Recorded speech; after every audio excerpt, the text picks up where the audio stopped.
Light food doesn't always mean bland, and this dish proves it. This is Jamaican fish tea. It's light, quick, and packed with flavor. I'll show you why it's called fish tea later. But this comes together fast, and the fish is the hardest part, so let's start there.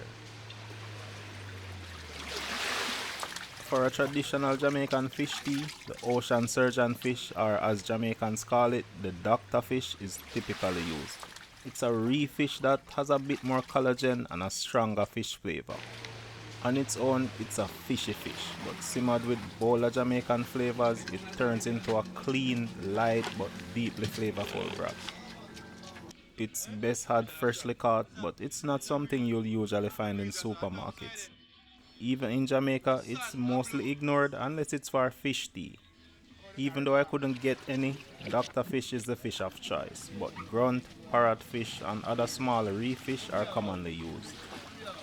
The next best alternative is snapper, and today I'm using 3 small red snapper. Even though these are on the smaller side, they're still just big enough to fillet, so that's what I'm going to do. Filleting looks complicated, but it's a simple 3-step process. The key is having a sharp knife. A boning knife is ideal, but any smaller knife that gives you extra dexterity can pull this off easily.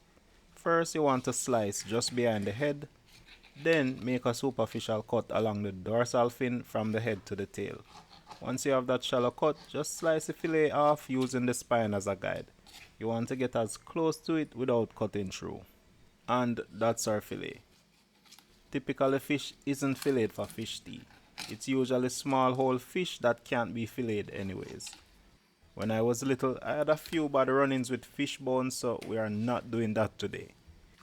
You might have a few bones left in the fillet. You can feel for them and slice them out. Finally, I'm going to slice these into bite-sized pieces. And that's it for our fish. We have bones and we have some nice bite-sized pieces, so let's make some tea. I'm starting with about 4 cups of water. Fish tea has a lighter flavor profile, so we need just a few choice aromatics.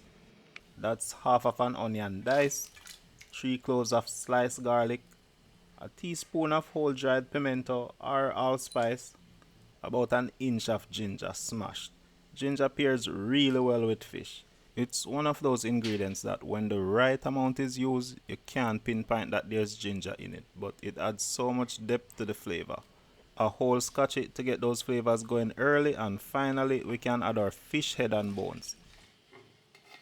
Fish does not need long. 15 to 20 minutes is enough to build a solid broth.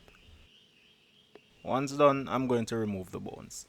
These have a good amount of meat on them, and it would be a sin to waste it. You might be saying, Nick, that's a lot of fur. It's not really, but this is where I give you some options. You could leave the fish whole and at this point remove all the meat, or you could simply use fish that doesn't have any bones. Get fillets at the supermarket and you won't have to think about this part any at all. That's a respectable amount of meat and flavor, so let's set that aside for now and talk about the essential ingredient in any Jamaican soup. These are soup mixes. They're just soup bases, and a lot of brands have soup specific mixes. These two are for fish tea. You don't have to use a fish tea soup mix. Growing up it was always just cock soup and that worked out well. I said these were essential, but soup mixes are not traditional in every household, as some people just skip them altogether. For this recipe though, I'm going to mix it up. A pack of cock soup and a pack of fish tea should make for a solid base. These soup mixes usually have noodles, and noodles will thicken up our soup way too much. Remember, fish tea is on the lighter side, both in texture and flavor, so I'm going to run these through a strainer.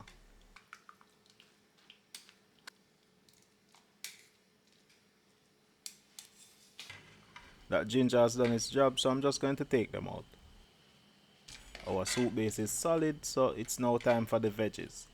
That's about 8 ounces of pumpkin.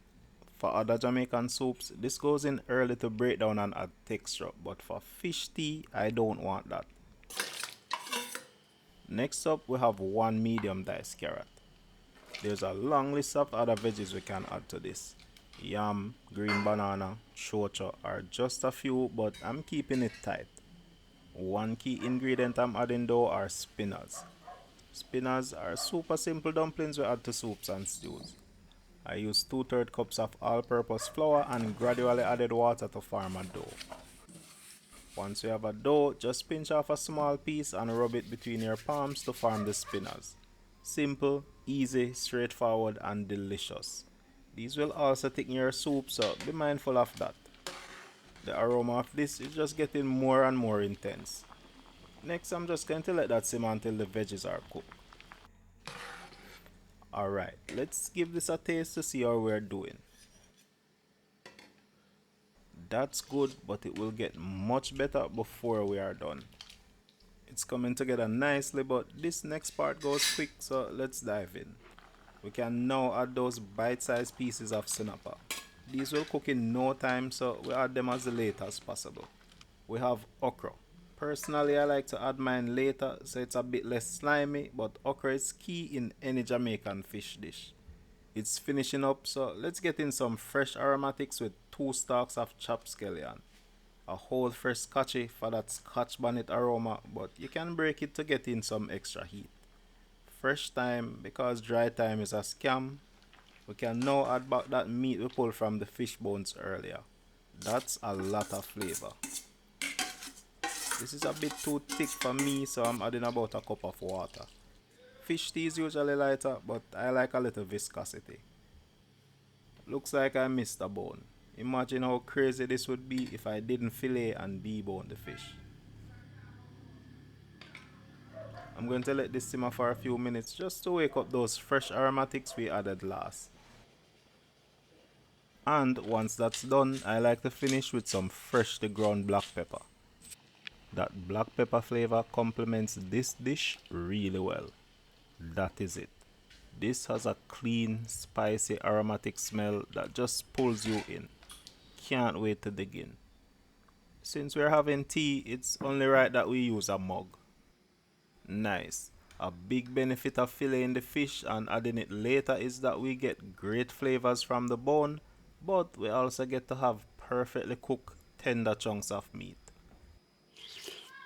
That is delicious. It's light and clean, but it still has a deeply flavorful aromatic taste.